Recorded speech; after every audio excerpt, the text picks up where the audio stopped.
Hello guys, स्वागत है आपका हमारे इस नए शो में जिसका नाम है कला आभूषण। और हर बार की तरह इस बार भी हम लेकर आए हैं आपके लिए नए मेहमान जिनका रुझान थोड़ा संगीत की तरफ है। तो चलिए इस एपिसोड की शुरुआत करते हैं एक गाने से। घबराइए मत, मैं नहीं गाने वाला हूं, क्योंकि अगर मैंने गाना शुरू कर दिया तो इस एपिसोड को यहीं रोकना पड़ेगा, क्योंकि हमारे कैमरामैन और प्रोडक्शन वाले शायद मुझे यहां से निकाल दें। और मैं आपको मिलवाने वाला हूं हमारे दो नए मेहमानों से जिनका नाम है सुमित डोगरा और ईशान डोगरा। इनको जाना जाता है डोगरा बंधुओं के नाम से। बेहतरीन गाना गाते हैं। देखिए, एक गाना होता है जो सिर्फ शौकिया तौर पे गाया जाता है, जैसे हम लोग करते हैं यार, कॉलेज में चले गए, गिटार सीख लिया या फिर कुछ परफॉर्मेंस कर ली। तो ये तो रही बात कैजुअल सिंगिंग की। और जब हम बात करते हैं सूफी सिंगिंग की या क्लासिकल सिंगिंग की, तो वहां पर एक सबसे जरूरी चीज होती है तालीम हासिल करना। और इन दोनों ने वो एक सच्ची तालीम हासिल की है। तो मैं और ज्यादा आप लोगों का समय नहीं लूंगा और सीधा बुलाऊंगा अपने नए मेहमानों को, जिनका नाम है सुमित और ईशान डोगरा, जिन्हें हम कहते हैं डोगरा बंधु। जोरदार तालियों के साथ स्वागत कीजिए। स्वागत है आपका, स्वागत है। बैठिए। तो स्वागत है डोगरा बंधुओं का हमारे इस नए शो में जिसका नाम है कला आभूषण। तो ईशान, मैं आपसे पूछना चाहूंगा कि इतनी कम उम्र में आपने सूफी सिंगिंग को चुना, क्लासिकल सिंगिंग को चुना, तो मैं पूछना चाहूंगा कि आपको ऐसा कब लगा कि हमें म्यूजिक की तरफ जाना है? रणवीर जी, बचपन से ही हमारे घर का माहौल ऐसा था कि सुबह होते ही जैसे हम उठते थे तो उठते सारी रेडियो चल रहा होता था, और उसमें रेट्रो सॉन्ग जिन्हें हम आज कहते हैं, जो पुराने फिल्मों के गाने होते हैं, वो चल रहे होते थे, भजन चल रहे होते थे अनूप जलोटा जी के। अच्छा। और वो सिंगिंग जब वो एक लाइफस्टाइल में आ गया तो फादर साहब को शौक था शुरू से ही, तो ये सुनते सुनते ही एकदम से अपने आप ही कब म्यूजिक हमारे साथ जुड़ गया, कुछ पता ही नहीं लगा। तो कहने का मतलब ये है कि आपका फैमिली बैकग्राउंड जहाँ पे म्यूजिक को बहुत ज़्यादा पसंद किया जाता है, आपके फादर साहब सुबह उठ के रेडियो लगा देते थे और वो एक माहौल आपको अपनी तरफ आकर्षित करता था। तो सुमित, यही सेम क्वेश्चन मेरा आपसे भी रहेगा कि क्योंकि ईशान आपके बड़े भाई हैं, तो आपको कब ऐसा लगा कि आपको भी म्यूजिक में कुछ अपना फ्यूचर बनाना है, या आपको क्या वही माहौल जो घर में होता था उसने भी आपको उसी तरीके से आपने उसको चुना? देखिए, जैसे भैया ने बताया कि शुरू से ही घर में एक माहौल अच्छा बना हुआ था, अच्छे गानों का बना हुआ था, और फादर साहब ने शुरू से ही हमारा जो एक कसाव रखा वो म्यूज़िक की तरफ रखा है ना, हमारा रुझान जो है वो म्यूज़िक की तरफ रखा। तो फादर साहब का हमारी लाइफ में बहुत बड़ा योगदान है, हमारे म्यूज़िक करियर को लेके, हमारी लाइफ को बनाने के लिए जी। तो हमारे फादर साहब ने शुरू से ही मुझे भी, ईशान जी को भी म्यूज़िक में ही आगे बढ़ाया। तो आपका कहने का मतलब ये है कि आपकी जो लाइफ है उसमें अगर म्यूजिक कोई लेके आया तो आपके फादर साहब लेके आए हैं जी। ये तो बहुत बहुत बेहतरीन बात है। तो मैं ये जानना चाहूँगा कि अभी हम देखते हैं कि आजकल बहुत नए नए बैंड्स आ गए हैं। हम कोई बहुत बड़ी वेडिंग्स में जाते हैं, हम देखते हैं वहाँ पे बैंड्स हैं। हम कई रेस्टोरेंट्स में आजकल जाते हैं, वहाँ हम देखते हैं कि वहाँ पे आजकल लाइव म्यूज़िक चलता है। तो क्या आपने भी ऐसे कभी कहीं परफॉर्म किया है, या अभी सिर्फ आप लोग सीख रहे हैं, या आप लोग अभी सिर्फ किसी स्मॉल लेवल पे परफॉर्म कर रहे हैं? तो ये इसके बारे में हम थोड़ा सा जानना चाहेंगे। देखिए, जहाँ तक सीखने की बात है तो म्यूज़िक एक ऐसी चीज़ है जिसको आप पूरी उम्र भी लगा दोगे तो शायद नहीं सीख सकते, क्योंकि एक इंटरव्यू मैंने उस्ताद पूरनचंद वडाली जी का सुना था। वो तो काफ़ी नाम है उनका सूफी गायकी में, प्यारे लाल वडाली पूरनचंद, तो उन्होंने भी ये चीज़ कही।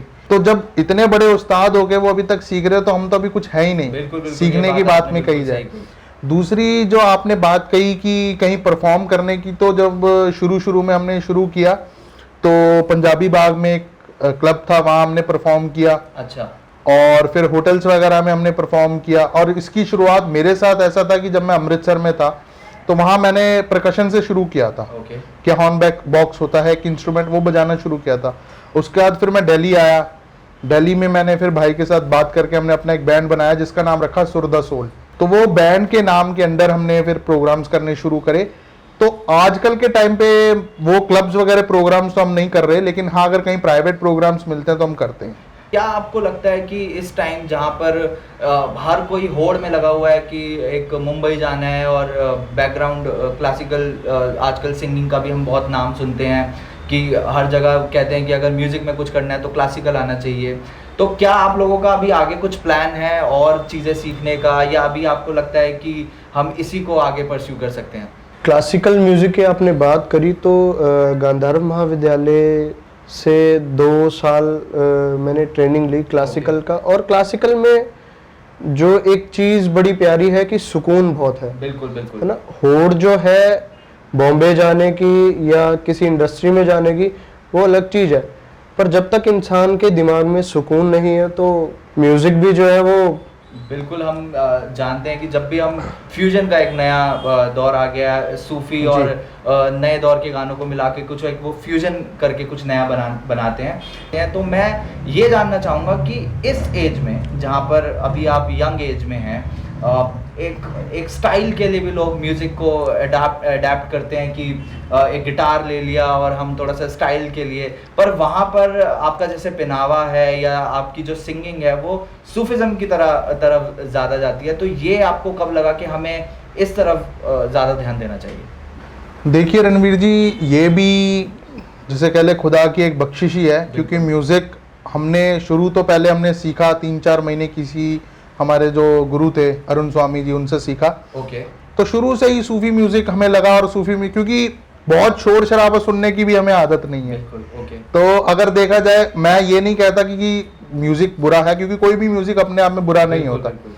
तो इसीलिए शुरू से हमें आदत ही सूफी म्यूजिक की पड़ी है। दरअसल फादर साहब ने शुरू से ही जो एक गालिब साहब का मैटर है, बुल्ले शाह जी का मैटर है, ठीक है, वो शुरू से ही पढ़ा है। उनकी स्टोरीज हमें शुरू से ही सुनने को मिली। शाह हुसैन जी हो गए, इनका जिक्र ज्यादा सुना।